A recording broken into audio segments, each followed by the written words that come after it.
What a great day. I only wish that all of you out there could stand right here and see what I'm looking at. It's truly amazing. Thank you. Baseball dignitaries, Hall of Famers, wake up, guys. It won't be long. And fans. I'd first like to offer my congratulations, of course, to Bob Wolf, the family of the late Leon Day, William Hulbert, Vic Willis, and, of course, Richie. Richie, I'm so pleased to be able to share this day with you. As a player, you truly had a Hall of Fame career. I know that because I had your baseball cards. Just kidding. And it's wonderful that you finally received the credit. My family and I congratulate you for an honor that's long overdue. And I want to personally thank you, Andy Musser, Chris Wheeler, and our close friend Harry Callis for all your support over the years.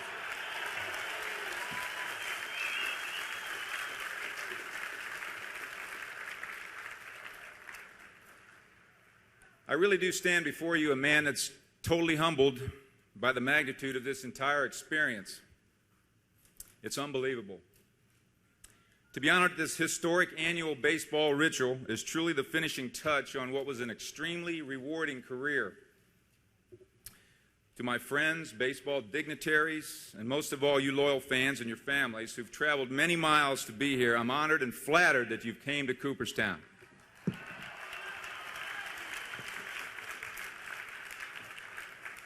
Back in January, a friend of mine put this whole honor in perfect perspective for me. He said, Mike, do you realize what being in the Hall of Fame means? It means your life and your career have been immortalized. They'll be remembered forever. I said to him, does that mean I'm immortal? He said, no, Mike, it means your name is immortalized. There is a difference. When I thought of it in that way, I had a great new appreciation for the magnitude of this whole thing. For months, I've been thinking about how to approach this speech. I wanted to come up with something from my heart based on the 20 years that I played the game. I could not approach it simply as an acceptance speech. Considering the times we are in, I felt I had to deliver some sort of message. So often, we hear the words pride and proud used when a player reflects on his success. Yeah, I know I'm often guilty of giving myself too much credit for my accomplishments. In fact, there isn't one man up here on this stage who'd be here if it weren't for the talent and sacrifices of other people along the way. Today, if you'll bear with me, I want to acknowledge and thank many of those people who made my career possible.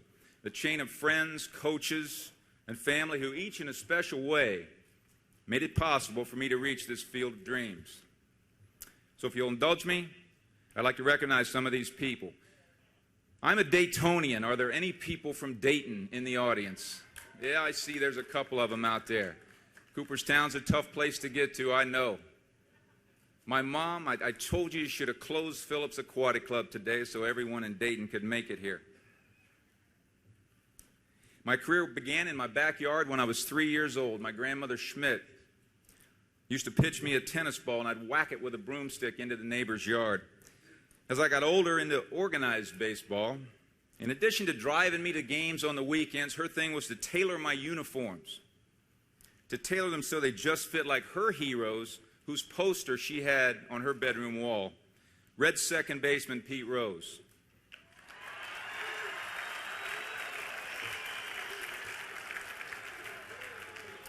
She passed away in 1980 before we won the World Series, but not before her hero and I became teammates and friends in 1979.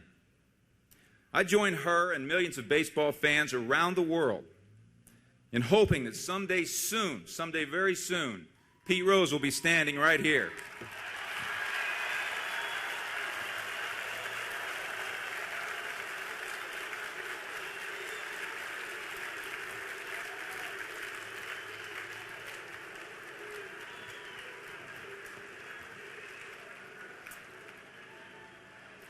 I know you all agree with me on that one.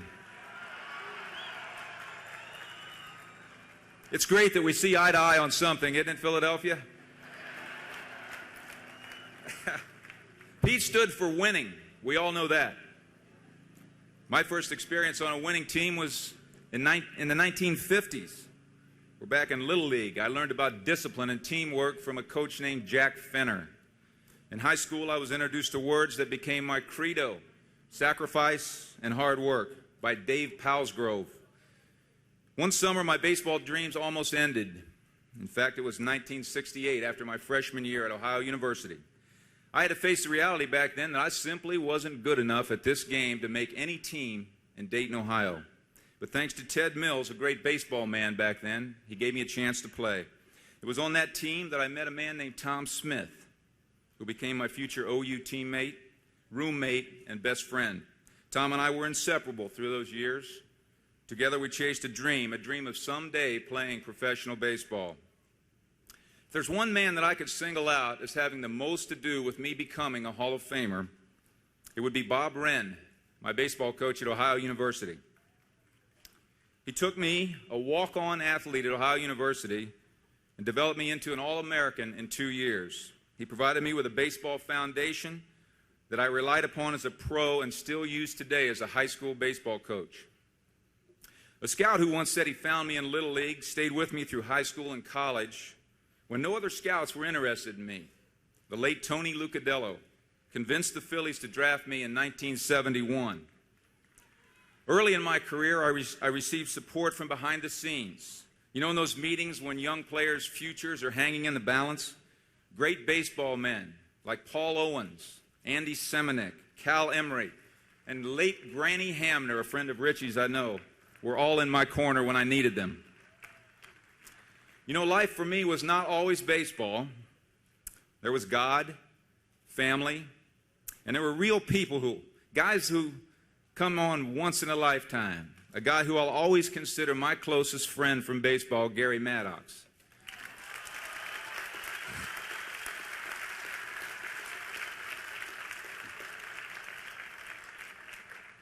Along with Gary and the counseling of Wendell Kempton, Andre Thornton, Pat Williams, I found and committed my life to what is the real foundation for living, Jesus Christ.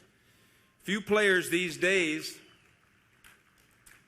remain with the same team throughout their career.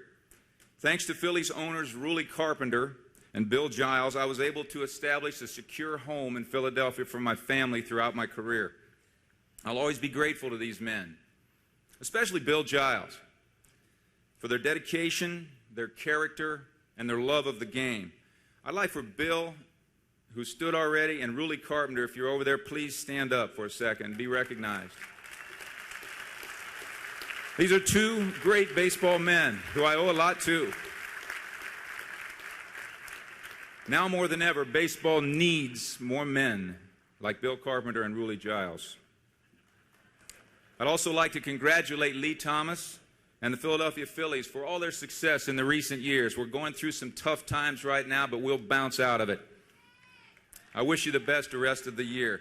Managers, I played for several real good ones. There's no question about that. They have a tremendous effect on a player's career. My first 7 years with the Phillies, Danny Ozark was our manager, and he accepted me as his personal project. In fact, he wanted to trade me for a load of pumpkins. Danny, I know we had some tough times, but I'll never forget the positive influence you had on my career. And then there was Dallas Green in 1980, our championship year. He pushed myself and my teammates to new heights, and we'll never forget that 1980 year. I'll also never forget Phillies coaches Bobby Wine and Mike Ryan.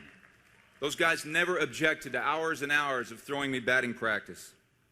My aches and pains were readily attended to by Don Seeger, Jeff Cooper, and the Phillies training staff.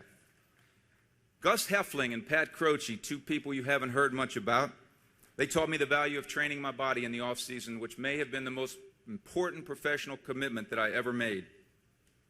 The Phillies are a family, a dedicated family with people behind the scenes who were wonderful to me.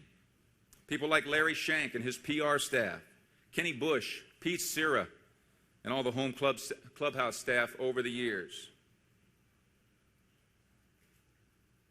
And what about the Phillies fans? I know you're out there. I know you are. I've seen your caps. I've seen your license plates. I've seen your cars. I've seen your smiling faces for the past 3 days. You, in fact, have stretched the city limits of Philadelphia all the way to Cooperstown. It's unbelievable. I know you know this, that everywhere I go, I'm asked about you fans. I'm asked about what it was like to play in Philadelphia. Let me say this and make it as short and sweet as I possibly can. If I had it to do all over again, I'd do it in Philly. If I had it to do all over again, the only thing I would change would be me. I'd be less sensitive. I'd be more outgoing. I'd be more appreciative of what you expected of me. My relationships with Philadelphia fans has always been misunderstood. Can we put that to rest here today?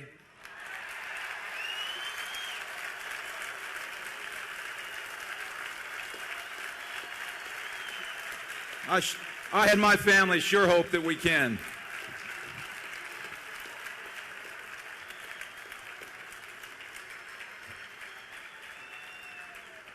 Sure, there were tough nights and tough games at Vet Stadium.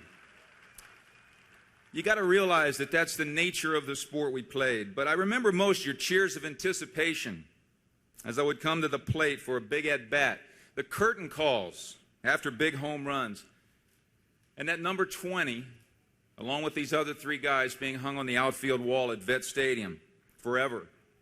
And that's the bottom line. Just like today, you're here. Back then you were there, and I know you care. And for that, I thank you.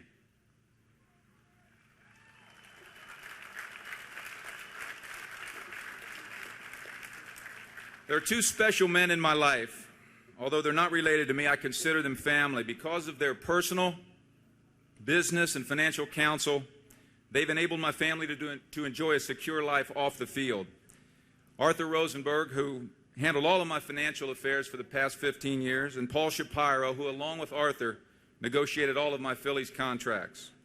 Also a special member of Arthur's organization, my sister-in-law and executive secretary, Joyce Christensen. I want to thank you all for all you've done for me. We all know that there's no substitute in life for family. I could have not asked for a more closely knit, supportive, loving family environment, growing up both as a young man and a married professional athlete. Mom, Dad, Sally, Ron, Jess, John, and my best friend, my wife, Donna. Will you stand?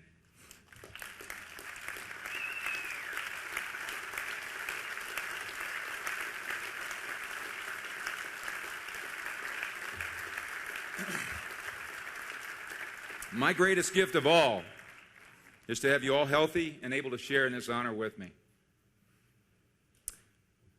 In preparing this speech, I thought of some lessons I learned from my baseball career. Lessons like having patience and dealing with pressure, teamwork and unselfishness. Heaven knows we have to learn to deal with failure as baseball players. Establishing that goals can only be attained through sacrifice and hard work. An important lesson I recently learned from my young son, John. And a lot of these guys knew this throughout their careers, but I'm not sure that I ever did. That baseball can actually be played for fun. For me, there's an important lesson I want to emphasize. And it's a lesson that not only parents, coaches, and players at all levels should hear, but it's a lesson that I want to make part of my own personal life as well. This lesson wasn't a part of a big home run or a big victory.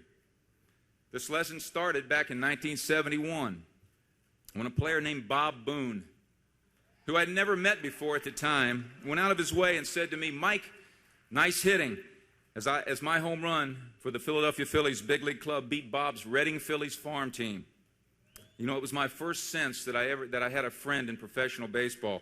It occurred again in 1974 when that highly respected player, Dave Cash, told me, and more importantly, he told all of my teammates and my manager that I was a player when everyone else was doubting my ability.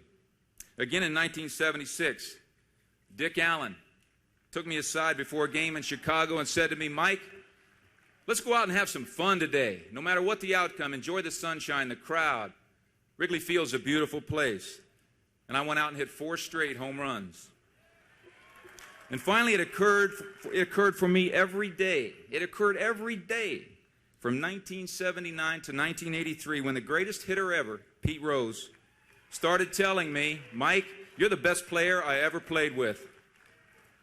Those 4 guys molded my career with the magic of motivation. No matter who we are or where we play, from Little League to the big leagues, we're human. We need positive reinforcement. So let the motivation that I experienced in my career be a lesson to all you parents and coaches out there. Our kids need confidence. They need self-esteem, and in some cases, that's all they need. Let's all start balancing our scales with more positive reinforcement. Words of encouragement at the right time for our kids and from the right person can be more powerful and more enduring than any trophy you might give them. I assure you, without those 4 guys and the words of encouragement from me at the right time, I would not be standing here today. Before I close, I'd like to say one thing, that I considered playing professional baseball a privilege that's granted to only a few men. It's my sense that many of today's players are taking that privilege for granted. A game that at one time was steeped with passion, humility, and respect for the opposition has now given way to a look at me, in-your-face attitude. You know, this attitude is supported and commercialized by television. And I must add, it's highly suspect in its impact on our youth. Because I fear the impact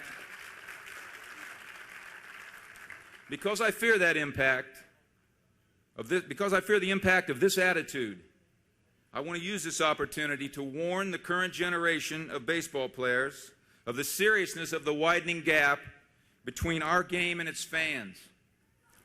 Now more than ever, our sport is vulnerable. We can't afford to lose any more fans to the more high-profile, fast-paced games of professional basketball and football. Since retiring, I've come to realize that baseball fans are unique. You too have a passion, a special appreciation for all that this sport embodies.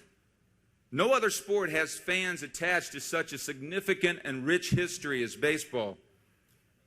No sport requires its fans to follow them and their team through a meaningful regular season just to have an opportunity to play for the championship. And no other sport has fans that depend on it to entertain them through the long, hot summer. Those who are currently enjoying the fruits of the game had best realize that the key to the game's survival is that unique bond that this game has with its fans. Hall of Famers and their teammates built the foundation upon which our game rests. And their era strengthened that special foundation and that bond between baseball and its fans. Our game has reached a crossroads. I don't believe it can survive unless the team owners and players become one. We need to recapture and re-energize the spirit of baseball fans. If we make the fans number one, they will come.